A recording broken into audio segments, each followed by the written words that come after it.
মহামানৱ মহাত্মা গান্ধীৰ জন্মদিন আৰু আমাৰ সকলোৰে শ্ৰদ্ধাৰ লাল বাহাদুৰ শাস্ত্ৰী ডাঙৰীয়াৰ জন্মদিন। এই পবিত্ৰ দিনটো আমি গোটেই ভাৰতবৰ্ষতে স্বচ্ছ ভাৰত দিৱস হিচাপে আমি পালন কৰিছোঁ আৰু যোৱা মাহৰ 17 ছেপ্টেম্বৰৰ পৰা পষেকজোৰা কাৰ্যসূচীৰে আমি সেৱা সপ্তাহৰ শুভাৰম্ভণি কৰিছিলোঁ। স্বচ্ছতাই সেৱা শীৰ্ষক শ্লোগানেৰে আমি গোটেই ভাৰতবৰ্ষতে 15টা দিন স্বচ্ছতাৰ বিভিন্ন কাৰ্যসূচী কৰি আজি আমাৰ স্বচ্ছ ভাৰত দিৱসৰ দিনা এয়া স্বচ্ছতা সেৱা সপ্তাহৰ সামৰণি অনুষ্ঠান। আৰু এইবেলি আমি কাজিৰঙা ৰাষ্ট্ৰীয় উদ্যানত আহি এই সামৰণি অনুষ্ঠান অনুষ্ঠিত কৰিছোঁ আৰু মই অত্যন্ত আনন্দ অনুভৱ কৰিছোঁ যে কাজিৰঙাৰ ৰাষ্ট্ৰীয় উদ্যানৰ লগত জড়িত এই অঞ্চলৰ স্থানীয় ৰাইজ, এই অঞ্চলৰ ষ্টেক হোল্ডাৰ সকলোৱে ওলাই আহি আজি এই স্বচ্ছ ভাৰত দিৱসত নিজৰ অৰিহণা যোগাইছে বা নিজৰ উপস্থিতিৰে স্বচ্ছ ভাৰতৰ প্ৰতি তেওঁলোকৰ দায়বদ্ধতা সুন্দৰভাৱে দেখুৱাই দিছে। তাৰ কাৰণে আপোনালোক সকলোলৈকে মই ধন্যবাদ জ্ঞাপন কৰিছোঁ। মহামানৱ মহাত্মা গান্ধীয়ে স্বাধীনতাৰ সময়তে স্বচ্ছতাৰ কথা কৈছিল।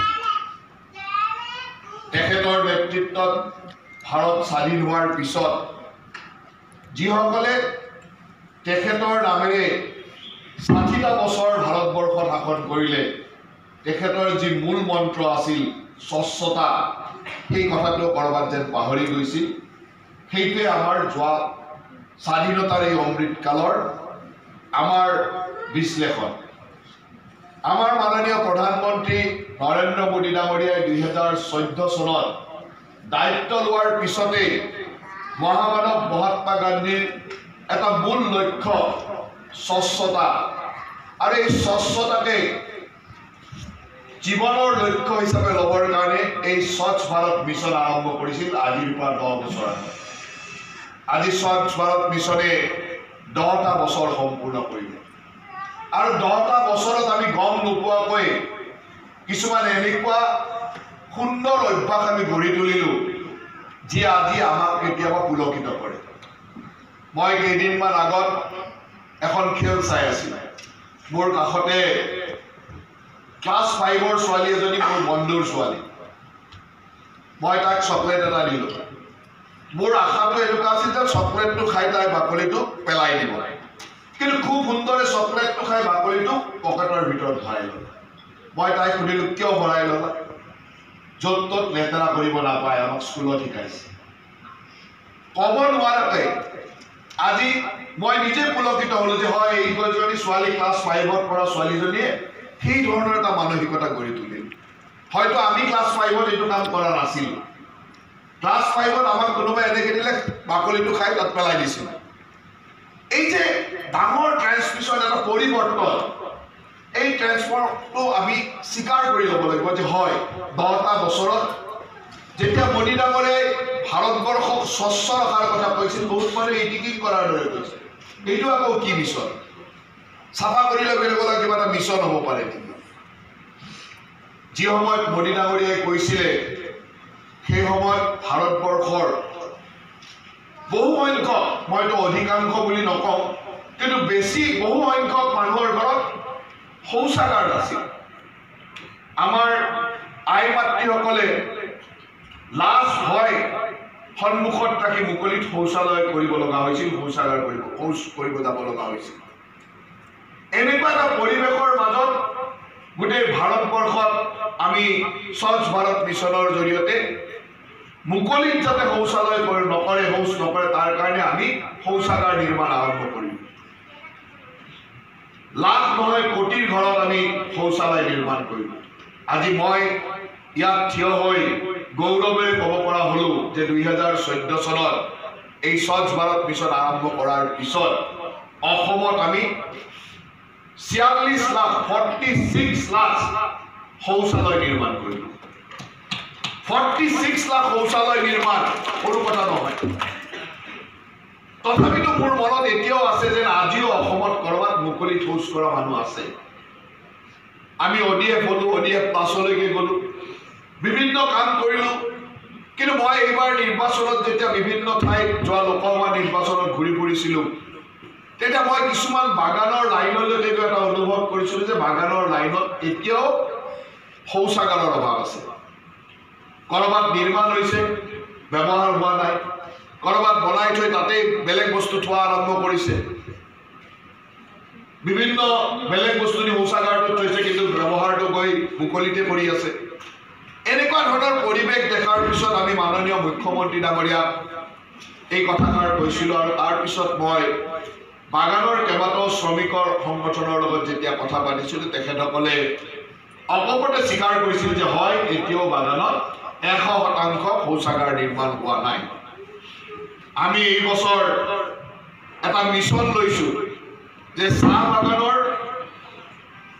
শ্ৰমিকৰ ঘৰত 100% শৌচাগাৰ নিৰ্মাণ কৰাৰ এক অভিযান অহা বছৰটোত আমি আৰম্ভ কৰিছোঁ।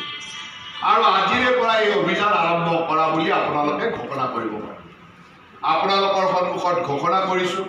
আৰু আজি ইয়াত ডিপ্লু চাহ বাগিচাৰ পৰিচালক আছে, তেখেতসকলেও আগবাঢ়ি আহিছে। প্ৰত্যেক চাহ বাগিচাৰ পৰিচালন সমিতি বা পৰিচালকসকলক আমি নিমন্ত্ৰণ কৰিছিলোঁ, স্বত্বাধিকাৰীসকলক বিভিন্ন সময়ত সভা কৰিছোঁ। তেখেতসকলক আগ্ৰহ প্ৰকাশ কৰিছোঁ যে আপোনালোক আগবাঢ়ি আহক। শ্ৰমিক সংগঠনবিলাকৰ লগতো কথা পাতিছোঁ যে 100% বাগানৰ শ্ৰমিকৰ ঘৰত যাতে আমি শৌচালয় নিৰ্মাণ কৰিব পাৰোঁ। আৰু এই শৌচালয় নিৰ্মাণৰ ক্ষেত্ৰত যিহেতু বাগানৰ শ্ৰমিকসকল যথেষ্ট অভাৱত থাকে, আমি আগতে শৌচালয় নিৰ্মাণৰ প্ৰথম ব্যৱস্থা আছিল যে আমি কিছুমান স্বেচ্ছাসেৱী সংগঠনক ইয়াৰ নিৰ্মাণৰ দায়িত্ব দিছিলোঁ। তাতো কিছুমান আমি অসুবিধা পোৱাৰ কাৰণে আমি তাৰপিছত প্ৰধানমন্ত্ৰী আৱাস যোজনাৰ যেনেকৈ আমি ডাইৰেক্ট বেনিফিট ট্ৰেন্সফাৰ বেনিফিচাৰীলৈ কৰি দিওঁ, তেনেকৈ বেনিফিচাৰীলৈ ট্ৰেন্সফাৰ কৰি দিয়া আৰম্ভ কৰিলোঁ। এতিয়া আমি DBT যোগে ডাইৰেক্ট বেনিফিচাৰীলৈকে প্ৰথম 9,000 টকা, তাৰপিছত আৰু 3,000 টকা দুটা ইনষ্টলমেণ্টত আমি দি দিওঁ। কিন্তু বাগানত আমাৰ এটা অনুমান হয় যে বাগানৰ লোকসকল যথেষ্ট অসুবিধাত থাকে, টকা পইচাৰ সমস্যাত থাকে। হয়তো বাগানত এনেকৈ দিলে ক'ৰবাত শৌচালয় নিৰ্মাণ কৰি নকৰি হঠাৎ নিজৰ তাগিদাত হয়তো বেলেগতো ব্যৱহাৰ কৰি দিব পাৰে, যাত আমাৰ কামটো হোৱাত অসুবিধা হ'ব পাৰে। সেইকাৰণে মই বাগান কৰ্তৃপক্ষক অনুৰোধ জনাইছিলোঁ, যেহেতু প্লেণ্টেশ্যন লেবাৰ এক্টতে আপোনালোকে বনাই দিবই লাগে, আমি আপোনালোকক এইখিনি ছাপোৰ্ট দিম। 12,000 টকাকৈ পাৰ টয়লেটৰ কাৰণে দিম। আৰু আপোনালোকে নিজৰ বাগানত থকা 100% শ্ৰমিকৰ ঘৰত যাতে শৌচালয় নিৰ্মাণ কৰি দিয়ে, আৰু আমি তাৰ সম্পূৰ্ণ ধন আপোনালোকক দিম। আৰু তাৰপিছত আপোনালোকে অকণমান নজৰ ৰাখিব লাগে যাতে সচেতনতাৰ পৰা আদি কৰি যাতে শৌচালয়ৰ ব্যৱহাৰটো 100% কৰিব পাৰোঁ। মই অত্যন্ত আনন্দিত যে আজিলৈকে যিমান বাগানৰ লগত কথা পাতিছোঁ, প্ৰত্যেকখন বাগানৰ স্বত্বাধিকাৰী বা কৰ্তৃপক্ষই স্ব-ইচ্ছাই আগ্ৰহ প্ৰকাশ কৰিছে যে আমি কৰি দিম। আৰু সেই মৰ্মে আমাৰ এইবাৰৰ লক্ষ্য হ'ল যে অতি কমেও 2 লাখ, আৰু যদি প্ৰয়োজন হয় 2 লাখ, 2.5 লাখ, 3 লাখ লাগে, আমি 2 লাখৰ টাৰ্গেট লৈছোঁ। এই বছৰ আমি 2 লাখ শৌচাগাৰ নিৰ্মাণ কৰি গোটেই বাগানৰ শ্ৰমিকৰ মাজত যাতে শৌচাগাৰৰ যিটো অভাৱ, সেই অভাৱটো 100% আমি নোহোৱা কৰিব পাৰোঁ। মই ভাবোঁ এয়া আমাৰ এই বছৰৰ এটা ডাঙৰ মিছন। তাৰ লগে লগে আমি বাগানৰ চালানবিলাকত য'ত পাত ছিঙি আমি ওজন কৰে, তাতো আমি শৌচাগাৰ বা স্নানাগাৰৰ অভাৱ দেখিবলৈ পাওঁ। মুকলিতে শৌচ পেচাব কৰিব লগা হয়। আৰু তাত যদি আমি কেতিয়াবা স্থায়ীভাৱে বনাই দিওঁ, কাৰণ বাগানৰ চালানবিলাক চিফ্টিঙো হৈ থাকে, স্থায়ীভাৱে বনাই দিলেও তাত মেইনটেনেন্সৰ প্ৰব্লেম এটা হয়, চাফ চিকুণ কৰি নাথাকে, কেইদিনমান পিছতে তাত মানুহ সোমাব নোৱাৰা হয়। সেইকাৰণে আমি সেই চালানবিলাকতো মোবাইল টয়লেট দিয়াৰ পৰিকল্পনা কৰিছোঁ, যাতে বাগান কৰ্তৃপক্ষক প্ৰয়োজন হ'লে 1-2খন আমি মোবাইল টয়লেট দি দিওঁ। আৰু সেই মোবাইল টয়লেটবিলাক তেওঁলোকৰ সুবিধা মতে যলৈকে লাগে ট্ৰেক্টৰ মাউণ্টেড হ'ব, ট্ৰেক্টৰে টানি লগাই দিব পাৰে। আৰু প্ৰয়োজন সাপেক্ষে মাহত এবাৰ চাফ কৰিব লাগিব। তেওঁলোকে ওচৰৰ মিউনিচিপালিটিলৈ লৈ গ'লে তাত চিছপুল মেচিনেৰে ওলাই ফিকেল চাৰ্জ মেনেজমেণ্টত সেইখিনি চাফ কৰি ৰাখিব পাৰিব, আৰু চাফ চিকুণ কৰাৰ ক্ষেত্ৰতো কোনো অসুবিধা নহয়। আৰু সেই ধৰণৰ মোবাইল টয়লেটো তেওঁলোকৰ ক'ত কিমান ডিমাণ্ড আছে, কিমান বিচাৰিছে, আমি তেওঁলোকৰ পৰা বিচাৰিছোঁ।